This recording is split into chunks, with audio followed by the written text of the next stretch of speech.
If you're an e-commerce brand owner and want to learn more about email marketing and how you can easily add 20 to 30% in monthly recurring revenue for your store, then this video is going to be for you. Not utilizing email marketing to the fullest could mean that you're leaving thousands of dollars on the table every single month. In this week's video, we're going to cover why email marketing is so important, what software you should be using for your email marketing, how to grow your email list, the main automated flows you want to get started with to start making revenue right away, what content you actually need to include in each one of those flows, different newsletter and offer emails and how to deal with that, as well as how often you should be actually emailing your list. Hello guys and welcome back to the channel. My name is Jack. I'm the founder here at Cenarius. We're an e-commerce growth agency that helps brands add 5 to 10K in monthly recurring revenue within the first 90 days working with us.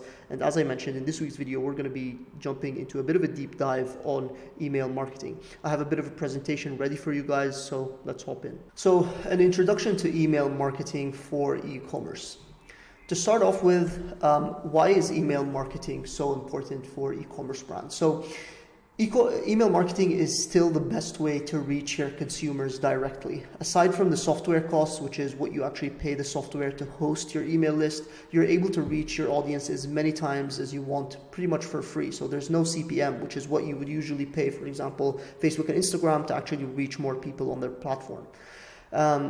People still really buy through email. So a lot of people think email marketing might be outdated, but for us, one of our clients generates around 40% of their brand revenue from email. So that's really, really powerful. Another thing about email marketing is that it's a unique opportunity to communicate directly with your audience that you don't necessarily get on other platforms. So you're able to very easily get reviews, customer feedback, set up different collaborations with your audience. So it's a really, really great tool for that as well. Email marketing can also be a set it and forget it thing. There are automations now that you can set up based on actions that consumers take on your store that allow you to send them automatic emails that can drive revenue without you having to do anything.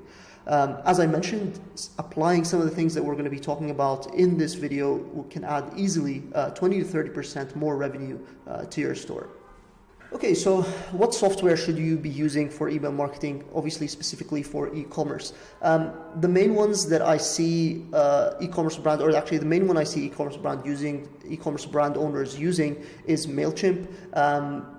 But we as an agency highly recommend you start using Klaviyo. Klaviyo is not paying me to say this, but Klaviyo is just a really powerful way to set up your email marketing, and it's a lot more advanced than MailChimp as it's specifically created for e-commerce. So here are a few of the features that Klaviyo is able to do with no extra cost that MailChimp doesn't. So unique coupon codes, back-in-stock automations, advanced pop-ups, segmenting your audience, multivariate testing, Zapier integration. So all of these things Klaviyo does and MailChimp doesn't. But more importantly, the reason I recommend Klaviyo a lot is because it's a customer-based data platform, as opposed to MailChimp associates their data to the list. And what that basically means, not to overcomplicate things, but as you can see from the image on the right here, Klaviyo allows you to see per customer what actions they took, and you're able to tailor your email marketing per customer basis. So activity and attributes are linked directly to an individual record as opposed to being associated with a certain list. Okay, so how do you actually grow your email list as an e-commerce brand? There are a few obvious ones. So you want to make use of obviously your website traffic, and you see brands do this quite a lot, where you incentivize website visitors to actually sign up. You definitely want to include an offer whenever you're incentivizing people to sign up to your email list, as well as have a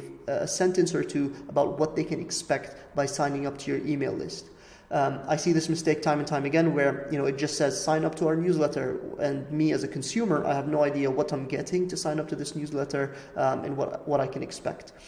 The next way to actually grow your email list is through the organic reach. So your Instagram, your Facebook following, your YouTube following, you can do giveaways, you can promote exclusive discounts for your newsletter to incentivize people to actually subscribe to the email newsletter. You can do the same with paid ads. Obviously, for example, if you have a new product that you want to launch, you can create a pre-order list that you can drive ads to for people to sign up. Early access as well as a similar concept. If you want to go even further, you can create specific lead magnets every once in a while to get people to subscribe to their email newsletter. For example, if you're a fitness brand, you can create a workout guide or something along those lines and have people subscribe to the email newsletter to receive that magnet. Here are a few examples of what pop-ups look like. These are very easy to create with Klaviyo. I'm sure you're able to do that with MailChimp as well, but the main things to point out here is that you're telling the consumer what they're getting with the pop-up. So unlock 20% off your first order, join the club and get rewards. So, they give exclusive offers for their newsletter subscribers and so on and so forth. So what are the main automated flows to start generating revenue right away? So when I'm saying automated flows, it essentially means a series of emails that are sent out automatically based on actions that consumers take on your store.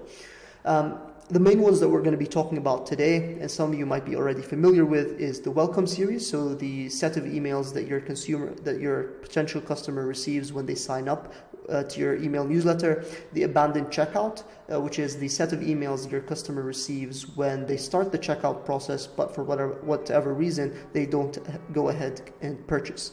The post-purchase is the set of emails that they receive after they purchase, and the customer win-back is, let's say someone purchased on your store and then they go a very long time without purchasing again. You're able to send them an automatic set of emails to get them back on the store and purchasing again. And this is really important as well to increase the lifetime value of your customers.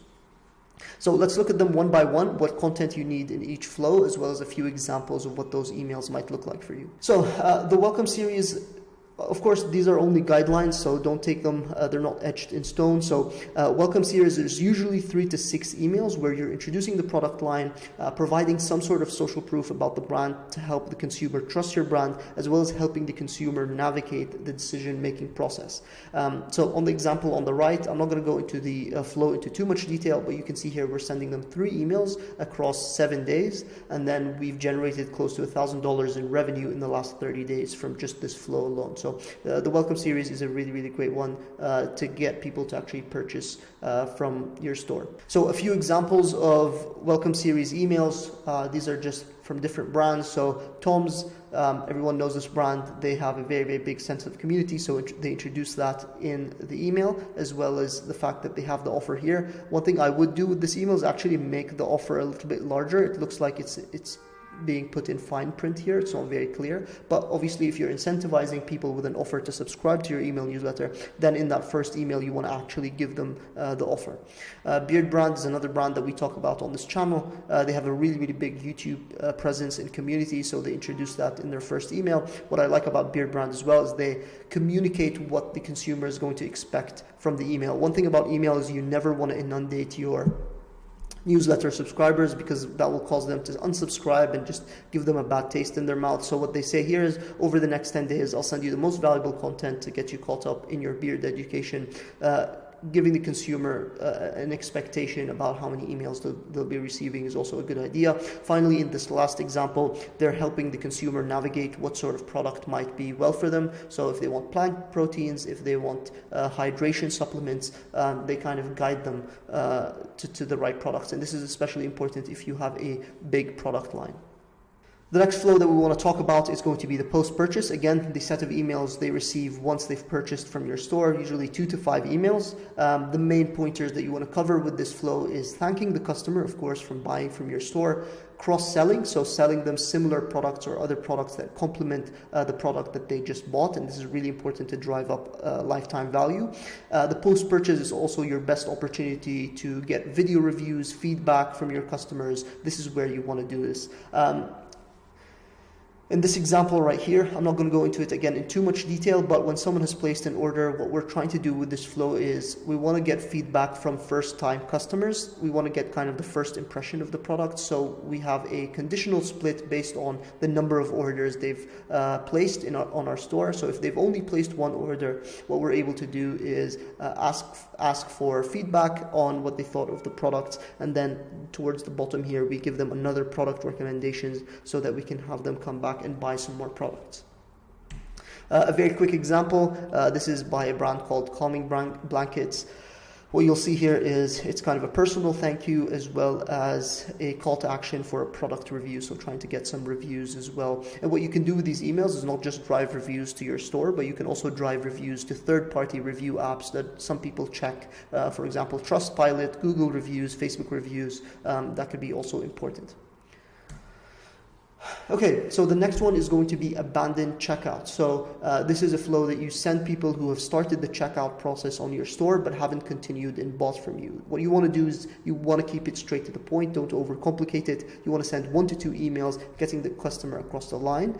Some people just back off buying the last second. They are unsure of the purchase, distracted, turned off perhaps by shipping costs. So generally speaking, you want to provide a small discount code to get them across the line. Usually 5 to 10% works really well. Again, on the right hand side you can see an example of this. We've generated close to $500 here just from these 2 simple emails, getting people back on the store to purchase. One last thing to mention with the abandoned checkout is you want to give the consumer time. Some people are naturally going to go back and purchase. So in this case, we're giving them 3 hours. You can experiment and test the amount of time you want to give people before sending them the emails. Very quick example of an abandoned checkout email. What's great about Klaviyo is that you have these automated flows ready for you to set up, and they automatically fill in the cart of that specific consumer. So depending on what they're shopping, they'll show them the exact products that they were about to buy, and then they can go back to the cart directly and continue their purchase. The last automated flow that we're going to be talking about is the customer win-back. The customer win-back is a great flow to get people back on your store who haven't purchased in a long time. This works specifically well for brands that have recurring products. So if you are a beauty brand, makeup, skincare, anything that's consumable, people can come back and buy time and time again. So you want to make sure you're getting as many people back on your store.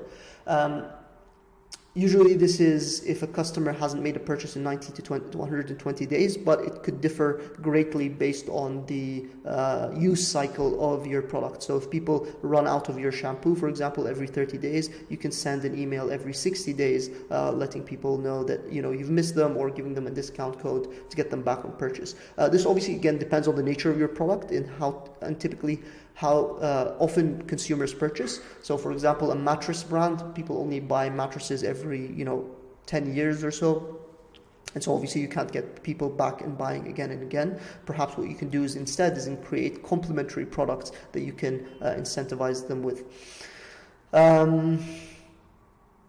So again, here you want to provide a small discount code to get them back in purchasing. So to give you an example of this is a customer win-back example. So how's it been going? Since you've been gone, we've added some new premium leather goods. So letting the consumer know of some new products, as well as kind of a discount code to get people back in purchasing from the new range. So really great example. Obviously, there are so many more flows that you can actually utilize with your email marketing.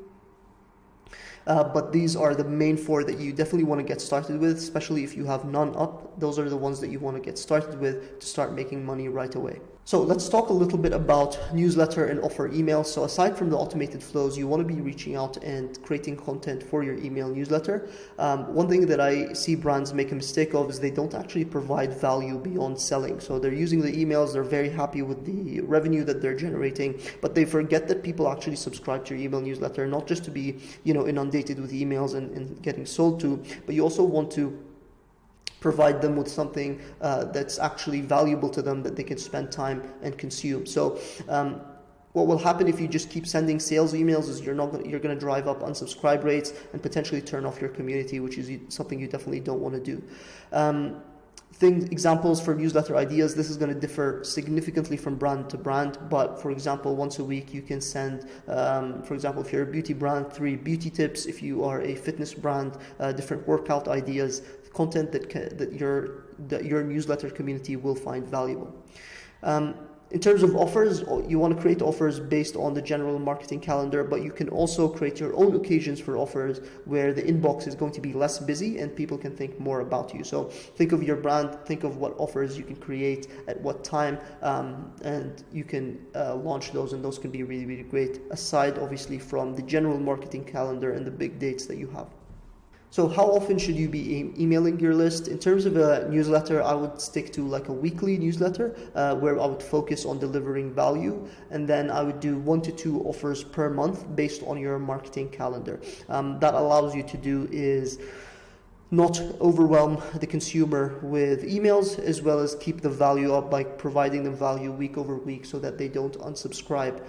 One last thing I'll mention with Klaviyo specifically is that you have a feature, I'm not entirely sure if MailChimp has this, but they have what's called smart sending. So if someone has received an email from you in the last 24 hours, they will not be sent another email from any of your flows, to avoid kind of inundating them with too many emails in one day.